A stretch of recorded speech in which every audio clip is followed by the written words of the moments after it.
Bonjour à toutes et à tous, merci pour cette introduction, Amiral.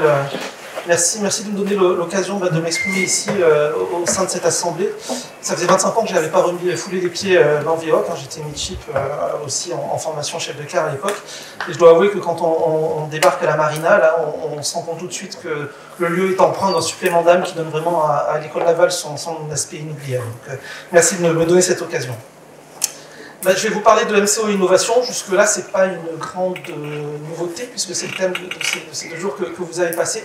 Donc, je vais vraiment l'orienter sur la manière dont Naval Group a structuré sa démarche en termes d'innovation, et essayer de l'illustrer avec des exemples pratiques de ce que l'on a mis en œuvre dans le monde spécifique du maintien en condition opérationnelle. Si ma voix me fait défaut entre-temps, je vous prie de me pardonner par avance. J'ai pris un petit rhume, je ne comprends pas pourquoi le temps est plutôt clément ces derniers temps. Alors on va commencer par 2 citations. Quand on parle d'innovation, en fait, on peut aborder le thème par 2 démarches qui sont assez opposées.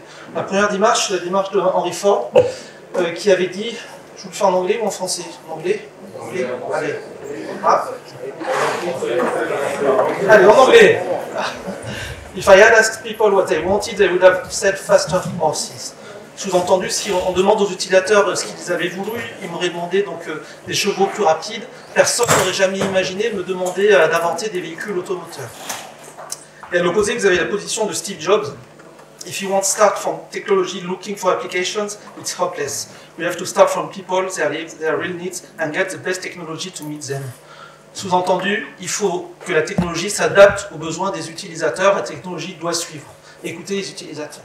Alors, entre ces 2 approches, Naval Group a décidé de ne pas choisir et d'essayer de traiter les 2 approches en parallèle.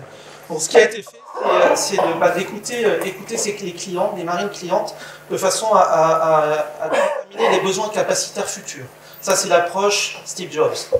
En parallèle, il a été bien entendu décidé de mener une veille attentive sur les ruptures technologiques et scientifiques, parce que vous le savez, alors je veux dire malheureusement, le monde de la défense n'est plus le monde qui lead l'innovation aujourd'hui, c'est le monde du civil qui lead. Donc il faut qu'on soit en permanence en veille active sur ce qui se passe à l'extérieur pour être certain de ne rien rater.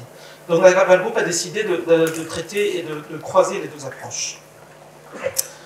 La première approche, l'approche Steve Jobs, voilà ce qu'elle donne. Quand on demande aux marines ce qu'elles souhaitent, quels sont leurs besoins opérationnels pour demain, il y a 3 thèmes qui reviennent assez fortement. Le premier thème, c'est la supériorité de l'information. Il faudra savoir mieux et avant les autres.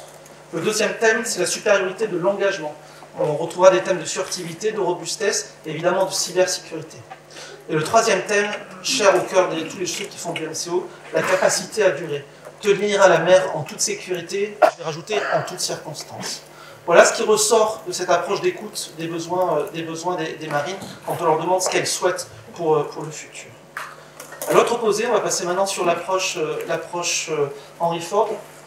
Quand on fait la veille technologique sur les grandes ruptures scientifiques et technologiques de ces dernières années ou qui sont encore en cours, alors on obtient à peu près cette cartographie, une cartographie des grandes ruptures qui ont été dominées quand même par toute la révolution du numérique. Alors quand on parle de révolution du numérique, ça fait penser au big data, ça fait penser aux communications haut débit, ça fait penser aussi au data center, la capacité de stocker des informations de façon forte, mais aussi ça débouche sur la réalité virtuelle et la réalité augmentée. En parallèle, on retrouve les ruptures des drones et de la robotique qui ont des très gros progrès ces derniers temps et qui vont avoir des applications évidentes dans le monde du naval de défense. Mais aussi les technologies quantiques, les smart materials, les objets connectés, les objets qui ont la capacité d'interagir avec leur environnement. Et puis 2 thèmes qui sont plus dans le dur, qui quittent un peu le monde du numérique, qui sont les thèmes de stockage d'énergie qui ont vécu des vraies ruptures, notamment avec tous les progrès des batteries lithium-ion et des piles à combustible. Et puis aussi celui de la fabrication additive, vous en avez déjà entendu pas mal parler ces derniers temps, je vais en parler encore un peu. Puis au-dessus de tout ça, il y a quelque chose qui est indispensable, aussi une rupture technologique, mais qui doit être garant de sécurité pour que tout ça puisse se révéler, c'est la cybersécurité qui est transverse à tous ces domaines. Donc ça, c'est l'approche Henry Ford. On regarde les technologies, les ruptures qui ont été évoquées, et on voit comment les utiliser au mieux pour atteindre nos besoins. Bon, face à ce panel, donc les besoins des marines et les ruptures existantes, Naval Group a décidé de fédérer ces démarches d'innovation autour de 6 axes fédérateurs. Il y a 3 de ces axes apparaissent à l'écran là et que je détaillerai un peu plus tard, qui peuvent trouver une application directe dans le monde du MCO. Et puis il y en a 3 autres qui ont plus d'impact sur les grands bilans de conception et qui trouveront plus naturellement une application au moment de la conception et de la construction des navires, et qui toutefois peuvent être embarqués durant la vie des produits, notamment lors des opérations de grosse refonte et grosse modernisation. Alors à ce stade, je vais déjà vous faire un commentaire, je suis allé trop vite. C'est que vous avez compris que dans le monde de l'innovation, il faut parler anglais et il faut mettre du smart partout, ça donne une légitimité beaucoup plus appuyée. Retenez déjà ça. Alors, on va parler des 3 points là, qui concernent plus le monde d'innovation sans les détailler de façon forte. Le premier axe, c'est le bateau invulnérable, une vulnerable ship. Là, l'objectif, ça va être de conserver un avantage opérationnel face à tous les adversaires. Donc l'idée, c'est bien la capacité à opérer dans des environnements hostiles et en permanence évolutifs. Aussi, l'idée, c'est de voir comment réaliser un réel bouclier de protection autour du navire, faire face à toutes les nouvelles menaces, depuis les menaces asymétriques jusqu'aux missiles hypervéloces, et puis résister aux agressions de 2 types, qu'elles soient environnementales, c'est-à-dire le milieu maritime, mais aussi agressions liées au combat. Donc un axe important, le bateau invulnérable. Un deuxième axe important, j'ai commencé à en parler tout à l'heure, c'est celui qui tourne autour de l'énergie. Là, l'objectif sera de trouver toutes les innovations qui vont permettre d'augmenter l'autonomie énergétique des navires. Donc ça va être atteint par la multiplicité des sources d'énergie, mais aussi par une optimisation du stockage, avoir de l'énergie capable d'être stockée de façon dense et sécurisée. On va travailler aussi sur la conversion de l'énergie, de façon à ce qu'elle soit optimisée, et puis aussi l'optimisation des usages des consommateurs. Tout ça a pour but d'accroître l'autonomie des navires. Le troisième axe dans ces thèmes-là, c'est Smart Naval Force. Là, on parle de force navale, donc on commence à parler de collaboration, de coopération entre plateformes. L'objectif là sera d'assurer dans la durée les capacités de supériorité d'information et d'engagement collaboratif. Alors ça passera par la tenue de situations renseignées et prédictives, multiplateformes, multisenseurs et multilieux. Ça passera aussi par l'objectif d'arriver à des mises en œuvre coordonnées et collaboratives de différents effecteurs. On pense notamment aux drones autonomes armés, qui sont une révolution qui est devant nous et qui va arriver assez vite. Ces 3 premiers axes fédérateurs de la démarche, donc c'est des objectifs à atteindre et nous mettons de l'énergie à essayer de les atteindre. Et vous voyez par les thèmes qu'ils abordent qu'ils impactent naturellement la conception et naturellement les grands bilans de conception. C'est quelque chose qui s'adresse plus au monde du neuvage ou au monde des grandes refontes modernisation. On va plus détailler les 3 autres axes qui forment le panel des 6 que j'ai cités précédemment, qui eux ont pour mérite de pouvoir être vraiment visés durant la vie du produit. Alors je vais commencer par le premier. Le premier, c'est Smart Availability, donc la disponibilité intelligente, je crois que c'est la traduction de Smart. Là, ce qu'on va viser, c'est de disposer d'un navire fiable et endurant à la mer, et puis permettre aux équipages d'évoluer à bord en toute autonomie, dans des bateaux qui sont de plus en plus complexes. Et l'objectif aussi, c'est d'accroître cette disponibilité par un temps optimisé à quai, en déployant des dispositifs de maintenance prédictive et de téléassistance depuis la Terre. Alors là, je vais vous donner quelques exemples de ce qui est aujourd'hui en train d'être soit testé, soit d'être mis en œuvre, de façon à viser cet objectif-là. Le premier sujet, c'est la maintenance prédictive. Je crois qu'il y a eu beaucoup d'ateliers sur ce thème-là, que ce soit dans le hall Neptune ou que ce soit dans votre amphi tout à l'heure. Et c'est quand même une des clés du dispositif. Dans la maintenance prédictive, dont vous avez entendu parler déjà, il faut bien différencier, il y a deux temps différents. Il y a le temps à bord, qui est un temps réel, où là, notre objectif est de mettre à disposition des équipages les moyens qui vont leur permettre de prédire la durabilité du fonctionnement de leurs installations. C'est des outils qui auront pour objectif d'avertir l'équipage, attention, dans X heures de fonctionnement, cet matériel sera potentiellement défaillant. Et donc, ainsi permettre aux équipages d'adapter leur programme en conséquence. C'est un temps qui est en temps réel. Et puis il y a un temps qui est en temps différé, c'est le temps à terre, lorsque le bateau retouche quai, où là l'objectif est de construire ces outils, construire des bases de données qui permettent de faire de la maintenance prédictive, donc des algorithmes, et aussi améliorer et optimiser le temps de maintenance. Ces deux temps s'alimentent l'un l'autre.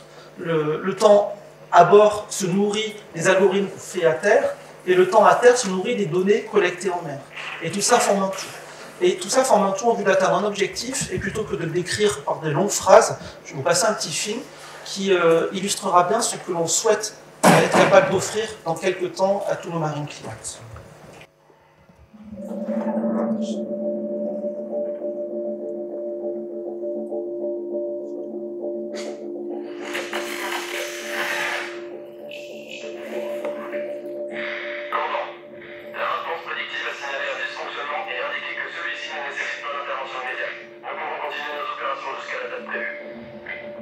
Ce résultat est obtenu grâce à deux outils. Un système prédictif embarqué, autonome, un duplicata numérique du bâtiment installé au COSIL. À bord, le système prédictif combine les données issues de la maintenance et le suivi des systèmes en fonctionnement. Ainsi, en pleine opération, l'équipage est informé de la dégradation d'un système et est en mesure d'apprécier s'il peut poursuivre ou s'il doit intervenir. À terre, au COSIL, le navire virtuel associe les données de maintenance et les bases de données de l'ensemble de la flotte. Lors des arrêts techniques, le COSIL propose une actualisation du système prédictif et assure un maintien en sécurité des systèmes numériques.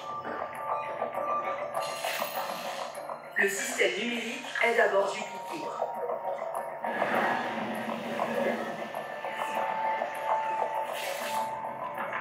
Il est ensuite scanné dans le COSIL. Les anomalies sont détectées. L'intégrité complète des logiciels d'un bâtiment est vérifiée. Les systèmes sont renforcés. Les entrées informatiques sécurisées. Lorsqu'il repart en mer, l'équipage est sur un navire opérationnel dont il a une parfaite maîtrise. Doté d'un kit de résilience, l'équipage est en mesure de restaurer tous ses logiciels en cas de nécessité. La maintenance prédictive, le suivi virtualisé, assure une réactivité optimale, dans un environnement en perpétuelle évolution.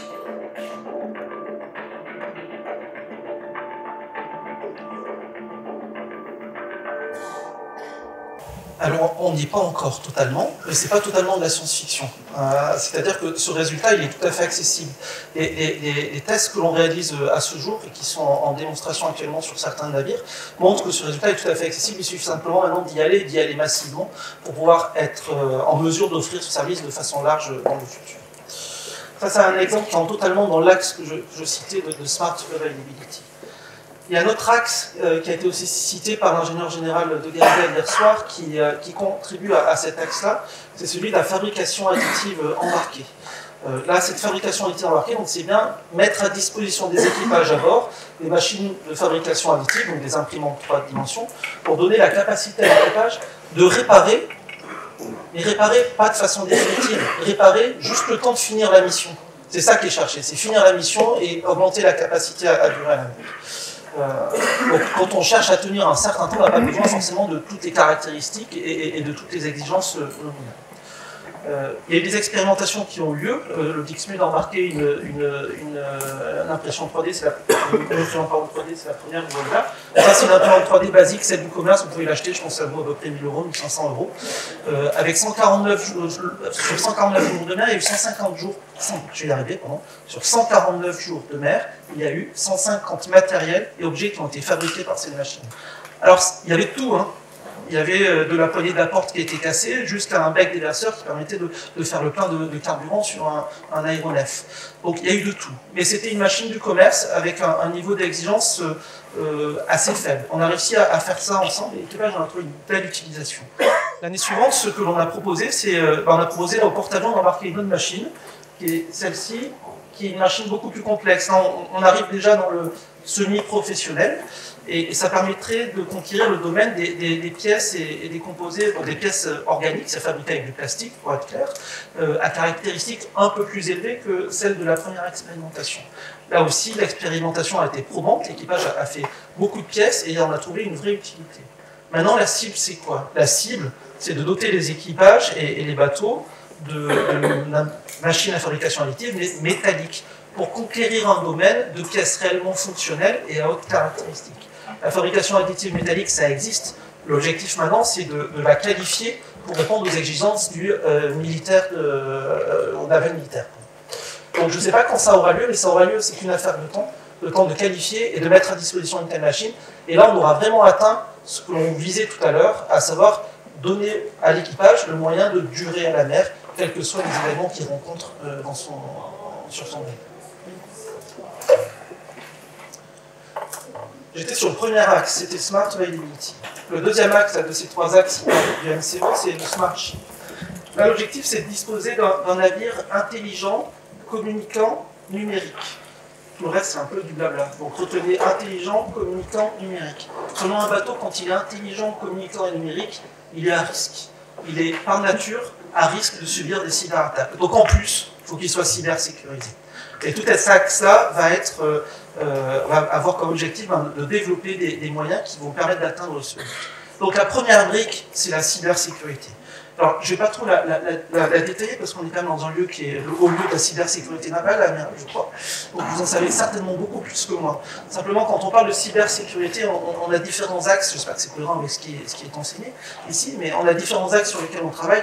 On parle de cyberprotection, là, donc on travaille sur l'hygiène numérique, on travaille sur la sécurisation physique, on travaille aussi sur la cyberdéfense. Là, c'est la détection des menaces, du support à la détection, du support à la collecte des données, et puis le traitement des vulnérabilités, avec des remédiations immédiates ou différées. Et puis il y a aussi la cyber-résilience, c'est un peu ce qui était imagé dans le film de tout à l'heure, quand on disait que l'équipage disposait d'un kit de résilience, c'est-à-dire un kit qui embarquait la totalité de la sauvegarde de ces logiciels pour être capable de recharger les logiciels à bord durant la mission, logiciels qui pourraient être corrompus pour une raison qui soit. Donc la cybersécurité, ça adresse tous ces sujets-là. En fait, c'est une base essentielle pour permettre à tous les autres axes de grandir et de s'épanouir. Si on ne garantit pas cette cybersécurité, on aura du mal à convaincre les marines militaires de faire des navires intelligents, communicants et numériques. Et donc ça mettra mal tous les autres axes, parce que beaucoup de choses reposent sur cette technologie numérique. Donc la cybersécurité, c'est le premier axe. Il faut vraiment pousser à fond sur cet accélérateur des bateaux communicants et intelligents. Je garde le temps parce que ça va. Ça tout va bien jusque-là? Dernier axe que je vais détailler un peu plus, c'est l'accélérateur qu'on appelle Smart Industry. L'objectif, c'est de développer un outil industriel qui est numérique, flexible et agile, et qui est capable de suivre les évolutions de produits et de services qu'attendent nos clients. L'objectif aussi, c'est de développer un outil industriel qui est plus compétitif. L'objectif, c'est de faire mieux, moins cher et plus vite. Tout ça, in fine, ça sert les intérêts du client. Dès qu'on parle de délai, dès qu'on parle de qualité et dès qu'on parle de prix. Et puis il y a un dernier axe qu'on oublie, un dernier thème qu'on oublie souvent, là c'est ce qui est mentionné en troisième item, c'est faire un outil industriel qui est orienté sur l'humain, avec en cible l'amélioration des conditions de travail de nos collaborateurs. Alors, si vous suivez l'actualité, vous avez dû comprendre qu'on avait tendance à travailler de plus en plus longtemps, que l'âge de la retraite avait plutôt tendance à reculer qu'à avancer.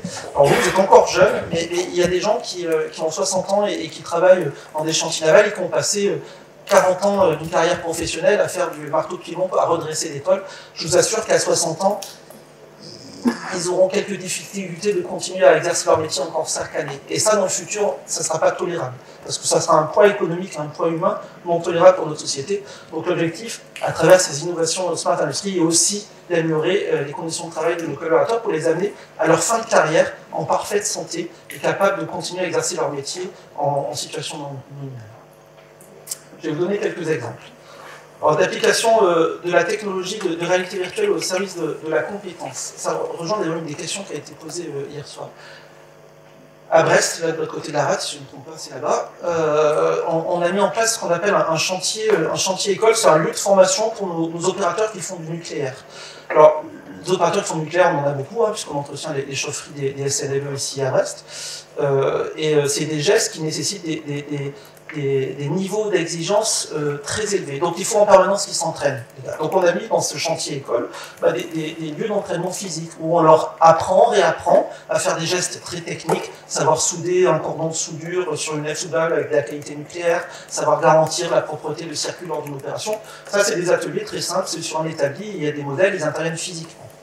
On a associé à ce module un module qui est purement en réalité virtuelle, c'est ce qui est symbolisé là. On a modélisé un compartiment chaufferie nucléaire de SNLE. Alors, je pense que les vues sont bien non sensibles et non diffusion restreinte parce qu'on reste à l'extérieur de la cuve. Alors, ce qui est intéressant avec ce module-là, c'est que ça permet aux opérateurs de dérouler des opérations de maintenance et des opérations de maintenance sensibles et à risque. Je vais vous donner une illustration. Une opération sensible, pour ceux qui ne connaissent pas, par essence, c'est quand on dépense les croix. Alors, dépenser les croix, c'est quoi? C'est déconnecter les absorbants de contrôle du mécanisme qui permet de les mouvoir. C'est quelque chose de sensible parce qu'il faut être certain qu'on les a bien dépensés. Parce que sinon, lorsqu'on enlève le mécanisme, on pourrait amener avec nous les croix et là provoquer une criticité, une divergence non voulue. Et ça fait des ans. On n'a pas trop envie de provoquer des divergences non voulues. Et les opérateurs, quand ils font le dépinçage des croix, ils le font totalement en aveugle, par essence, puisque la cuve est fermée. Donc ils ne voient pas ce qui se passe à l'intérieur de la cuve. Et ils font des gestes à l'extérieur de la cuve en suivant une procédure sur un papier, mais ils ne comprennent pas ce qu'il y a derrière, ce qui se passe réellement. Avec ce module de réalité virtuelle, on leur donne la capacité de jouer le jeu de la procédure en totalité et d'avoir une vision directe sur les conséquences de tel et tel geste, de ce qui se passe à l'intérieur de la cuve, et choses qu'ils ne voient pas d'habitude. Donc c'est à la fois un souci didactique, de compréhension, ça augmente la sûreté d'intervention, et puis aussi ça permet de qualifier cet opérateur. Dans le futur, nos opérateurs n'auront plus le droit de réaliser l'opération réelle tant qu'ils ne l'auront pas validée sur un simulateur en 3D. Voilà, ce module il est opérationnel, j'invite qui est intéressé dans la salle à venir le visiter à Brest, on sera ravis de vous accueillir. C'est pas ce bouton-là, c'est sûr. Un autre thème, c'est les exosquelettes. Alors, je vous calme tout de suite votre ardeur, on est très loin d'Iron Man à ce stade, hein, c'est vraiment très light. Cela dit, on est typiquement dans ce que j'expliquais tout à l'heure sur l'orientation humaine. Aujourd'hui, il y a des travaux qui sont très usants pour nos collaborateurs, et passer 40 ans à les réaliser, on est certain qu'à la fin, ils sont cassés, ils ne vont pas durer 5 années. Donc on a fait des tests d'exosquelettes sur différents métiers. Donc là, c'est des métiers d'électriciens qui passent des journées entières, les bras en l'air, à câbler et à passer des câbles dans des chemins de câbles. L'exosquelette, vous voyez, il a sur le dos, donc c'est de l'assistance en fait. C'est de l'assistance robotisée au geste qui supporte toute la charge. Vous l'avez aussi pour des soudeurs qui, dans la chaufferie nucléaire, souvent il faut souder un peu dans des positions un peu particulières. C'est très usant. Là, l'exosquelette prend le relais de la charge et le maintien de l'effort. Puis on a aussi sur quelque chose qui est très difficile, c'est les dresseurs. Donc là c'est des gars qui sont sur des tôles épaisses, hein, qui font du marteau-pilon en permanence, donc très forte vibration. Donc ce que l'on a testé, c'est ce qu'on appelle Iron Hand, donc des gants motorisés qui permettent de maîtriser l'outil tout en absorbant les vibrations. Donc là, on est dans typiquement le genre d'innovation qui sont orientés humains, qui vont nous permettre de faire durer nos collaborateurs et leur permettre d'exercer leur métier jusqu'à la fin de leur carrière. La fabrication additive. La fabrication additive, j'en ai parlé en version embarquée, c'est-à-dire à bord des bateaux, mais évidemment dans les ateliers, elle a toute sa place. Elle est en train de conquérir une place importante. Ça a plusieurs enjeux. Le premier enjeu, c'est la réduction du couple coût-délai d'obtention. C'est beaucoup moins cher et beaucoup plus facile, beaucoup plus rapide de fabriquer quelque chose en fabrication additive que de mouler, de l'usiner et de le tester par la suite. Alors, on est en train de conquérir petit à petit le domaine des pièces fonctionnelles en organique, mais aussi en métallique. Alors, en organique, vous avez là des filtres de mer. En métallique, on va faire une expérimentation là, au printemps de monter, avec la marine évidemment, hein, sur un chasseur de mines tripartite, une pale d'hélice qui a été entièrement fabriquée en fabrication additive métallique pour la qualifier à la mer. Donc ça, c'est un domaine qui est en train de grandir et de prendre beaucoup d'importance et beaucoup d'espoir. Il y a un autre domaine là, qui est très intéressant pour le MCO, c'est la réalisation d'outillage et de gabarits de production à distance et à moindre délai. Je vais essayer d'illustrer simplement. Par exemple, tous nos tuyaux, ils sont bardés de collecteurs de mer, de tuyaux. Pardon, tous nos bateaux sont bardés de tuyaux. Il y en a beaucoup. Et on n'a pas trouvé mieux aujourd'hui pour refaire un tuyau que d'avoir le vrai modèle en atelier. C'est-à-dire qu'il y a des telles spécificités sur nos bateaux, spécificités géométriques des tuyaux et des bateaux, que chaque bateau est spécifique. Et pour refaire un tuyau qui se monte en lieu et place du précédent, on n'a pas d'autre choix que d'avoir l'ancien. Alors quand le bateau il est hacké à la base navale de Brest ou Toulon, c'est assez facile. On démonte le tuyau, on l'amène en atelier, il a l'opérateur, il a le modèle sur les yeux. Quand le bateau il est en déploiement et qu'il a Papette, ou alors c'est une marine étrangère, il est à Kota Kinabalu, c'est beaucoup plus difficile parce que démonter le tuyau à Kota Kinabalu et le renvoyer à Brest, ça prend 2 mois. Et là, 2 mois en couple opérationnel, c'est évidemment pas admissible. Là, avec la fabrication additive couplée à des technologies de scan 3D, on résout le problème. On est en train de qualifier un process qui consiste à là où est le bateau, le scanner avec un scan 3D, scan manuel, vous savez, le scan 3D, vous le prenez à la main et vous scannez complètement le tuyau, même sans le démonter. Et là, vous avez un fichier numérique qui représente fidèlement, sans erreur, la géométrie du tuyau. Ce fichier numérique, on l'envoie à la vitesse de la lumière en France, et en France, on le charge dans une machine à fabrication additive, l'imprimante 3D. Et là, ça nous permet de réaliser en valeur réelle, un tuyau, certes en plastique, mais dont la géométrie est parfaitement représentative de celui qui est à côté qui n'avait pas. Et là, l'opérateur, il se retrouve dans la situation antérieure. Il a un modèle qui peut recopier à l'identique. Là, on a gagné 2 mois de trajet entre Kotak Kinabalu et Brest. Voilà, c'est des exemples très simples et qui sont en train de révolutionner nos process et améliorer la réactivité. Et un autre intérêt, c'est la réalisation de maquettes et de prototypes. Ça permet de tester et de démontrer certaines innovations. C'est peut-être secondaire par rapport à ce que j'ai dit précédemment. Le dernier point dans l'axe Smart Industry, là, que je vais illustrer, vous en avez peut-être entendu parler aussi, il y avait des ateliers tout à l'heure qui en parlaient, je crois, c'est la technologie de réalité augmentée. Donc, réalité virtuelle, on est totalement baigné dans l'environnement virtuel, c'est ce que je vous montrais tout à l'heure dans le compartiment chauffe nucléaire. Réalité augmentée, c'est superposer en surimpression une vision réelle avec des données issues d'une maquette ou d'une base de données. Bon, et ça, c'est des tests qu'on a fait qui sont très prometteurs du point de vue industriel, mais aussi j'ai un petit film et ça sera mieux expliqué que si je vous le fais avec les mains.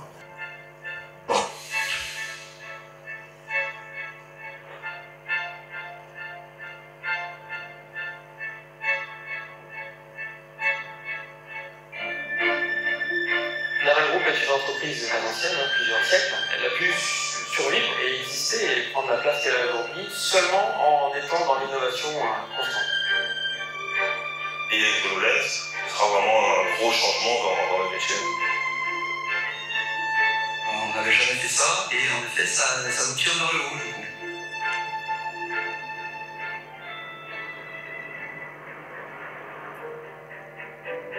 Ça part d'une rencontre de personnes qui se connaissent, une personne de Naval Group et une personne de Microsoft, puis d'une réflexion commune en se disant, alors ces HoloLED, comment elles vont pouvoir nous être utiles, comment dans leur particularité, la stabilité de l'image, comment on va pouvoir travailler ensemble. Et donc on a mis en place en quelques mois en fait, ce premier démonstrateur qui aide au montage de tuyaux à bord des frégates FREMM. On s'est tous fait bousculer. La première chose, c'est oulala. Oulala, comment est-ce qu'on va faire accepter quelque chose d'aussi moderne et qui semble aussi futuriste, avec des ouvriers qui sont plutôt des soudeurs, des charpentiers, des chaudronniers, des mécanos. Tout d'un coup, on va leur apporter des lunettes hyper modernes. Et comme ça, c'était jamais fait, comme toujours en R&D, on a eu un petit peu de doute. Et on avait une date butoir, il fallait que ça marche pour cette date-là. Donc tout le monde a été mobilisé autant au chantier que dans les bureaux d'études.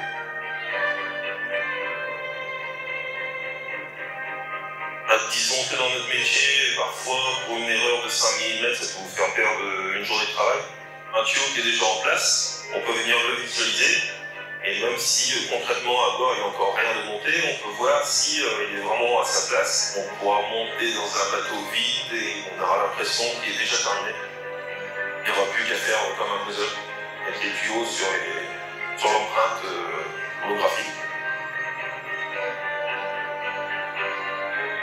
La conception, la maintenance, la formation, le contrôle dans nos process. C'est une histoire qu'on va s'atteler à perpétuer main dans la main avec le Forge et Microsoft. Bien sûr que d'avoir des partenaires comme Microsoft sur ces aspects d'innovation nous font avancer. Leurs innovations, leurs bonnes idées sont regardées de très près et on travaille pour mettre en place ces nouvelles idées qu'ils nous proposent dans nos process et dans nos produits. Alors là, c'est pas de la science-fiction, parce que c'est des prototypes qui ont réellement tourné, à Lorient, qui tournent aussi à Cherbourg quand on construit les sous-marins Barracuda, notamment pour vérifier que la production a été faite conformément au plan. Avant, par exemple, pour vérifier dans un compartiment si tous les carlingages ont été bien positionnés, ce qui est un enfer si ce n'est pas fait, il fallait tout vérifier, mesurer et comparer à des plans. Aujourd'hui, avec ce dispositif, l'opérateur peut se mettre au centre du compartiment, chausser ses lunettes à réalité virtuelle, surimprimer à sa vision la vision de la maquette théorique et identifier d'un simple coup d'œil tel ou tel carlinage qui est mal positionné par rapport à ce que la maquette avait défini. C'est un gain de temps phénoménal. Voilà. Donc c'est des choses qui commencent à tourner et qui prendront de plus en plus de place dans nos entreprises.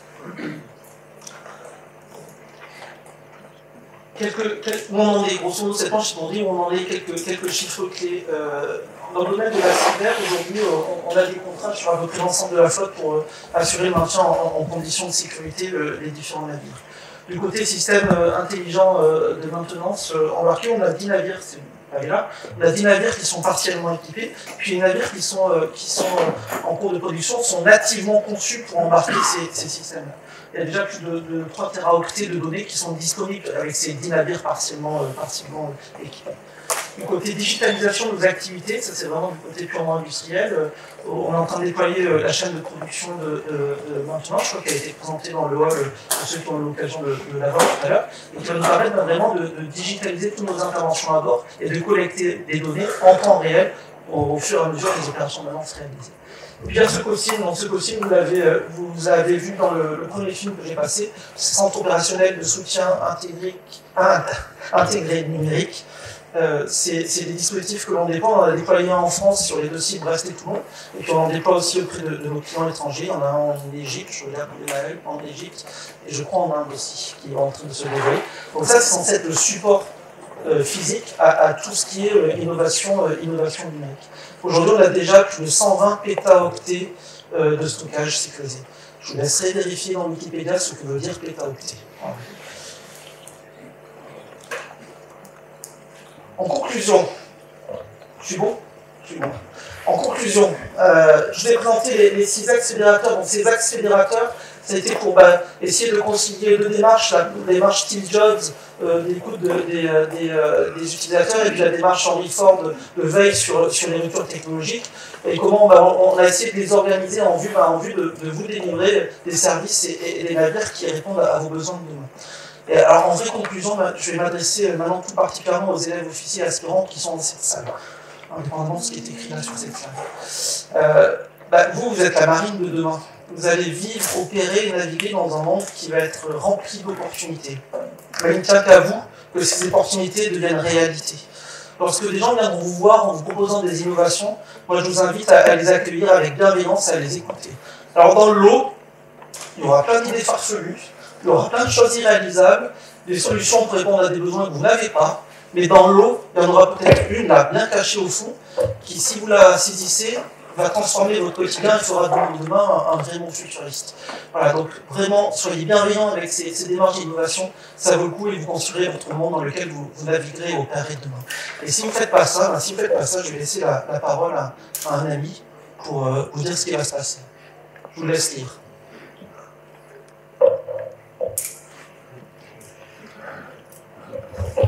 Voilà, je vous remercie de votre attention. Merci.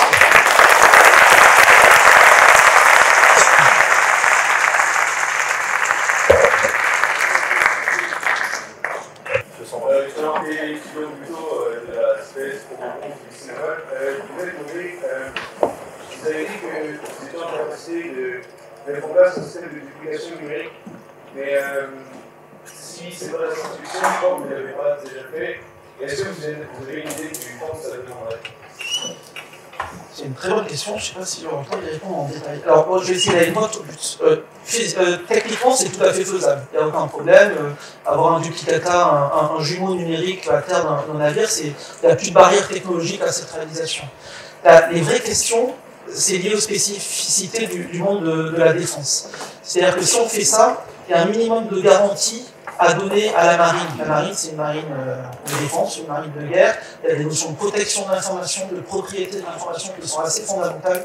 Et il faut qu'ensemble, on se convainque qu'en faisant ça, on n'extrait pas des données qu'on ne devrait pas extraire. Typiquement, si on fait ça, je vais aller dans l'extrême, si on fait ça sur un SNLE, ça serait dommage qu'on embarque avec le jumeau numérique le dernier parcours du bateau lors de sa dernière patrouille. Voilà, ça serait pas top.